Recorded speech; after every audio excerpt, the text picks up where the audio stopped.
Shabbat Shalom. A priest, a minister, a rabbi walk into a bar.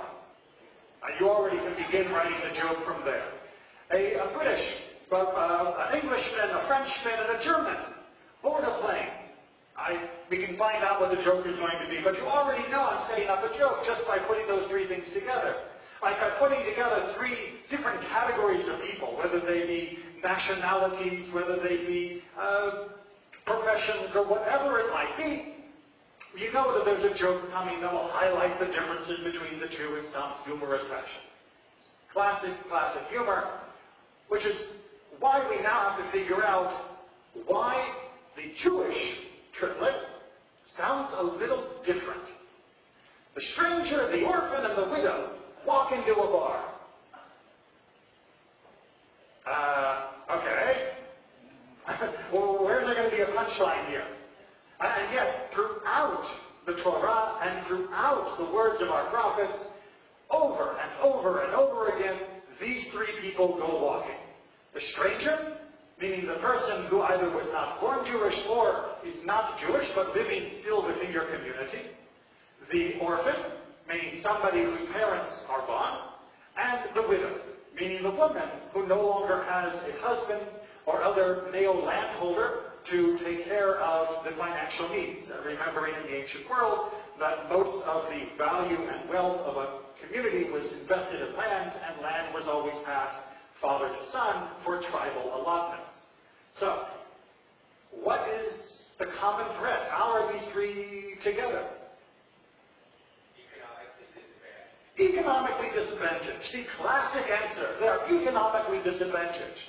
After all, if you are a stranger, then you are alienated from the land in the sense that you don't have an inherent claim to the land. You weren't there when Joshua was dividing it up, nor were your ancestors. And if you are a widow, like I already mentioned, you are economically disadvantaged. And if you are an orphan, whatever economic advantage you may have, you're too young to actually be there to take care of it. And therefore, how are you going to survive in the meantime?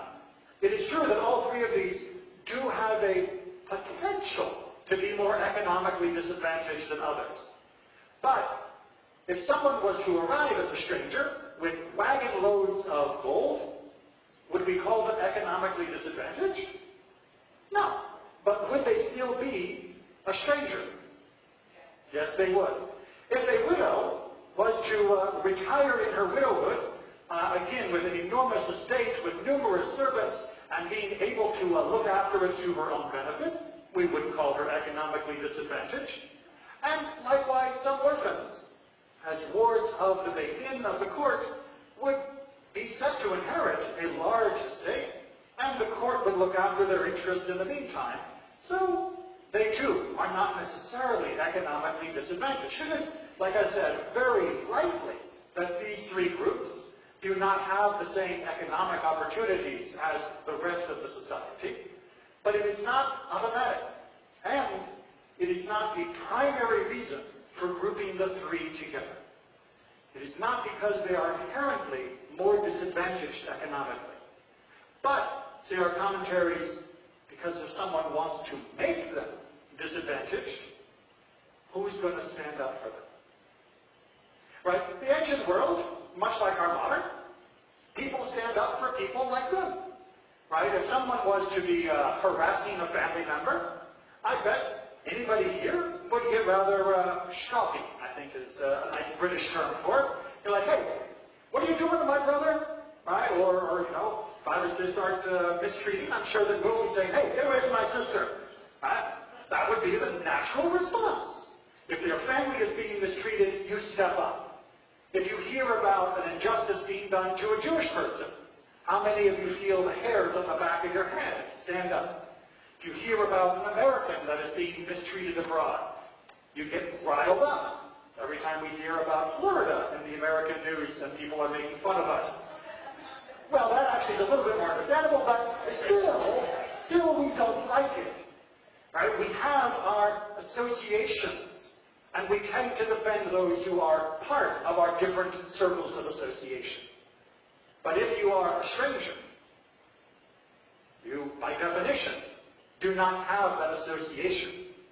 If you are an orphan, by definition, you do not have actual living parents to stand up on your behalf.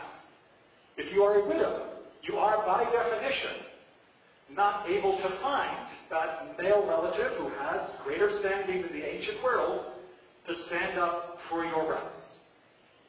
But I can hear you saying in your heart of hearts, but why would this be necessary? If we have a system of courts, we have a system of laws, we have a system of justice, we don't need to be punching people in the street. I don't need my personal family army to protect my rights. Surely the Beit Din, the court, the Jewish community would defend the rights of anyone. Have I got news for you? Not every Jewish community is made up of saints. In fact, it's usually a nice mixture, if you might say. There has been, throughout our entire history, within our community and every community on the face of earth in any location, culture, and time, there have always been those who seek to take advantage of those who cannot defend themselves. And even when there are systems of justice, our commentators say, what is the problem for the stranger, the orphan, and the widow? Is if the judge is crooked, if the judge takes bribes, if the judge plays favorites to those that he shows a preference to for no reason inherent in their case, who is going to stand up and say the judge is wrong?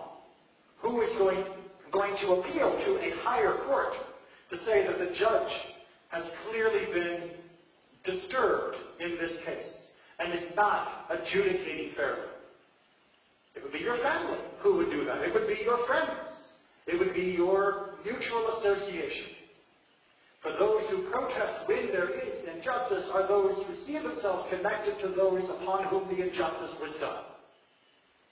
And the Torah tells us, from 3,000 years ago, that's all of you. Right? That stranger over there, the guy that nobody knows, the guy that came in who dresses funny, talks funny, maybe isn't even Jewish, well, guess what? He's living in this land now. And if we don't protect his rights, then you're not protecting your own rights either. If you think that a crooked judge is okay for being crooked as long as it only happens to the stranger, it will eventually come back to you as well. And more, even if it doesn't, allowing it to persist will alienate you from God. Because God is a God of justice, not a God of just some of the time, but justice for all. If you think, oh, well, let him handle his family affairs, and if there's a problem, he can appeal it, you are allowing it to be resolved by trial of combat, by those who have more strength, able to stand up for the rights that God has given to all of us. And that is simply what the Torah tells us is not the measure of how we move our society. Our society is built so that even the stranger, even the orphan, even the widow will have equal standing and equal protection, not under the law, well, under the law, but not only under the law, but also in our own eyes, each and every one of us. That it is our obligation to protect everyone, to ensure that they have justice. This calling of Torah, which is echoed throughout the words of the prophets, who often found people of great religious external activity failing to help those who were the most vulnerable to this type of injustice. Throughout all of our texts and throughout rabbinic literature, this has been the Achilles heel of our community. As I mentioned to Emma, it is only when we come together that we are strong. For any one of us may feel strong by ourselves and not needing the support of others. But in truth, any one of us can be broken by others if we do not have the support of everyone. And we will not have the support of everyone unless we support them all, whether they be the stranger, the orphan, and the widow. It's no joke. Shabbat Shalom.